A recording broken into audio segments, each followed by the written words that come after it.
বিসমিল্লাহির রহমানির রহিম। মাননীয় সংসদ সদস্যবৃন্দ, আসসালামু আলাইকুম। ফ্যাসিবাদের নির্মমতার শিকার অসংখ্য মানুষের কান্না আর হাজারো প্রাণের আত্মত্যাগের মধ্যে দিয়ে অবশেষে আজ থেকে পুনরায় যাত্রা শুরু হতে যাচ্ছে জনগণের ভোটে জনগণের কাছে জবাবদিহিমূলক সত্যিকার অর্থে জনপ্রতিনিধিশীল জাতীয় সংসদ। বাংলাদেশের জাতীয় সংসদের রাজনীতির এই ঐতিহাসিক মুহূর্তে আমি আল্লাহর দরবারে শুকরিয়া জানাই, যার অশেষ রহমতে আমরা একটি ন্যায়ভিত্তিক গণতান্ত্রিক মানবিক বাংলাদেশ প্রতিষ্ঠার লক্ষ্যে যাত্রা শুরু করতে পেরেছি। 1971 সালের স্বাধীনতা যুদ্ধের থেকে শুরু করে 2024 সালের দেশ এবং জনগণের স্বাধীনতা রক্ষার যুদ্ধ সহ এই পর্যন্ত দেশে গণতন্ত্র এবং মানুষের অধিকার প্রতিষ্ঠার সংগ্রামে যারা শহীদ হয়েছেন, ত্রয়োদশ জাতীয় সংসদ শুরুর এই যাত্রা লগ্নে আমি তাদেরকে কৃতজ্ঞতার সঙ্গে স্মরণ করছি।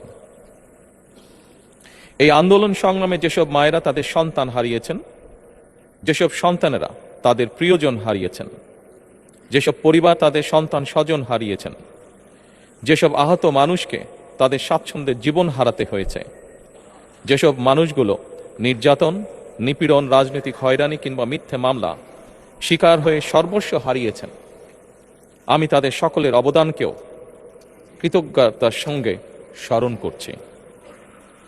দেশের ছাত্র জনতা, কৃষক, শ্রমিক, শিক্ষক, কবি, সাহিত্যিক, সাংবাদিক, চিকিৎসক, প্রকৌশলী, আইনজীবী, কামার কুমার, জেলে তাঁতি, গাড়ি চালক, ব্যবসায়ী এবং সরকারি বেসরকারি চাকরিজীবী, গৃহিণী, সারা দেশে গণতান্ত্রিক রাজনৈতিক দলের নেতা কর্মী সমর্থক তথা সর্বস্তরের সকল শ্রেণী পেশার মানুষ যাদেরকে গুম, খুন, হত্যা, নির্যাতন, নিপীড়ন, মিথ্যা হামলা মামলা কিংবা জীবন্ত মানুষের কবরস্থান তুল্য বর্বর বন্দিশালা, আয়নাঘর কোনো কিছু দিয়েই যাদের গণতান্ত্রিক আকাঙ্ক্ষাকে রুখে দেওয়া যায়নি, যাদের সাহসী ভূমিকায় দেশে পুনরায় গণতন্ত্র ফিরে এসেছে, আমি ত্রয়োদশ জাতীয় সংসদের এই যাত্রা লগ্নে দেশের স্বাধীনতা প্রিয় গণতান্ত্রিক আমি বীর ছাত্র জনতাকে জানাই অভিনন্দন।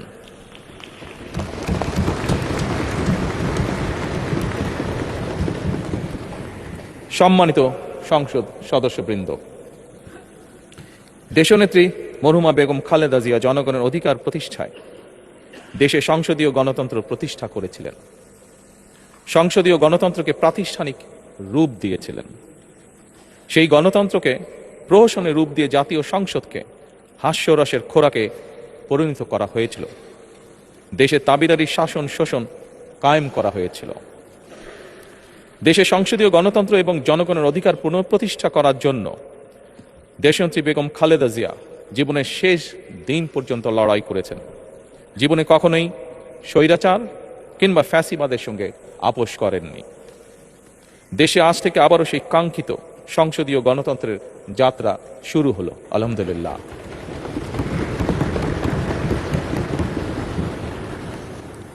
সংসদীয় রাজনীতি প্রতিষ্ঠাতা খালেদা জিয়া দেশ এবং জনগণের সাফল্যে এই শুভ মুহূর্তটি দেখে যেতে পারেননি।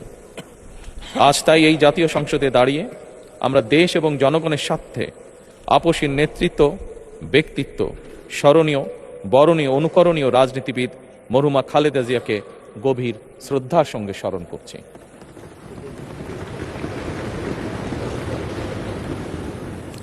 সম্মানিত সংসদ সদস্যবৃন্দ, দেশে বহুদলীয় গণতন্ত্রের প্রবক্তা এবং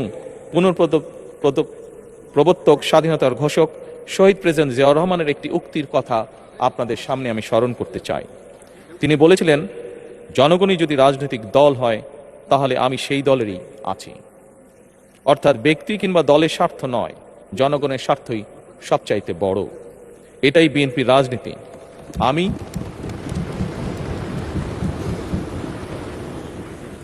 আমি প্রথমবারের মতন বাংলাদেশ জাতীয়তাবাদী দল বিএনপি থেকে জাতীয় সংসদ সদস্য নির্বাচিত হয়েছি। জাতীয় সংসদের সংসদীয় দলের নেতা নির্বাচিত হয়েছি। জাতীয় সংসদে দলের প্রতিনিধিত্ব করলেও প্রধানমন্ত্রী হিসাবে আমি এই জাতীয় সংসদে দেশের প্রতিনিধিত্ব করছি। দল, মত, ধর্ম, বর্ণ নির্বিশেষে দেশের জনগণের প্রতিনিধিত্ব করছি। আমার রাজনীতি দেশ এবং জনগণের স্বার্থ রক্ষা করার রাজনীতি।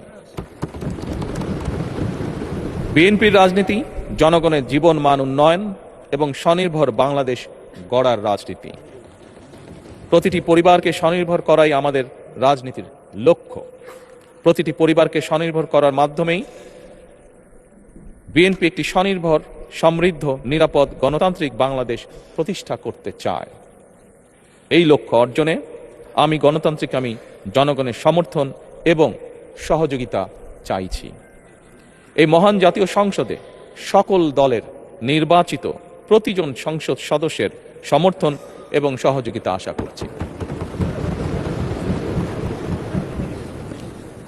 সম্মানিত সংসদ সদস্যবৃন্দ, আমি বিশ্বাস করি আমাদের দল কিংবা মত কিংবা কর্মসূচি ভিন্ন হতে পারে, কিন্তু তাবেদার মুক্ত, ফ্যাসিবাদ মুক্ত একটি স্বাধীন, সার্বভৌম, নিরাপদ, স্বনির্ভর বাংলাদেশ প্রতিষ্ঠায় আমাদের মধ্যে কোনো বিরোধ থাকতে পারে না, বিরোধ নেই। জাতীয় সংসদকে জাতীয় কর্মকাণ্ডের কেন্দ্রবিন্দু না করে বিতাড়িত ফ্যাসিস্ট সরকার জাতীয় সংসদকে অকার্যকর করে ফেলেছিল। আমরা এই মহান জাতীয় সংসদকে সকল যুক্তি, তর্ক আর জাতীয় সমস্যা সমাধানের কেন্দ্রবিন্দুতে পরিণত করতে চাই। সম্মানিত সদস্যবৃন্দ, নতুন সংসদ যাত্রা শুরু করার সময় সংসদের সাবেক স্পিকার কিংবা ডেপুটি স্পিকার উপস্থিত থাকার কথা ছিল, কিন্তু পতিত, পরাজিত, বিতাড়িত ফ্যাসিস্ট সরকারের জনবিরোধী এবং গণবিরোধী কর্মকাণ্ডের ফলে যে জনরোষ তৈরি হয়েছিল তাতে এই মহান সংসদের সাবেক স্পিকার বা ডেপুটি স্পিকারকে খুঁজে পাওয়া যায়নি।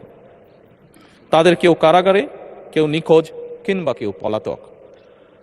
দীর্ঘ ১.৫ দশকের ফ্যাসিবাদী এবং তাবেদারি শাসন শোষণের পর জনগণের ভোটে নির্বাচিত প্রতিনিধিদের নিয়ে আজ আমাদের এক বিশেষ পরিস্থিতিতে জাতীয় সংসদের কার্যক্রম শুরু হতে যাচ্ছে।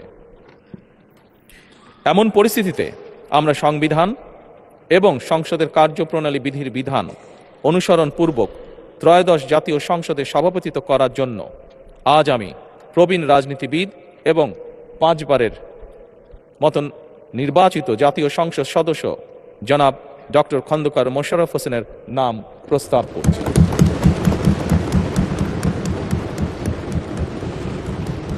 সম্মানিত সংসদ সদস্যবৃন্দ, আমাদের সংসদীয় রীতিনীতির ইতিহাসে এই ধরনের পরিপ্রেক্ষিত নজিরবিহীন নয়।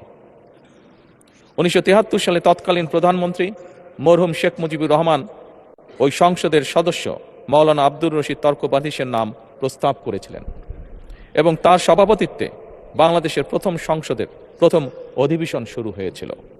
আমি জাতীয় সংসদের সকল সম্মানিত সদস্যকে স্বাগত এবং ধন্যবাদ জানাই। আল্লাহ হাফেজ। বাংলাদেশ জিন্দাবাদ।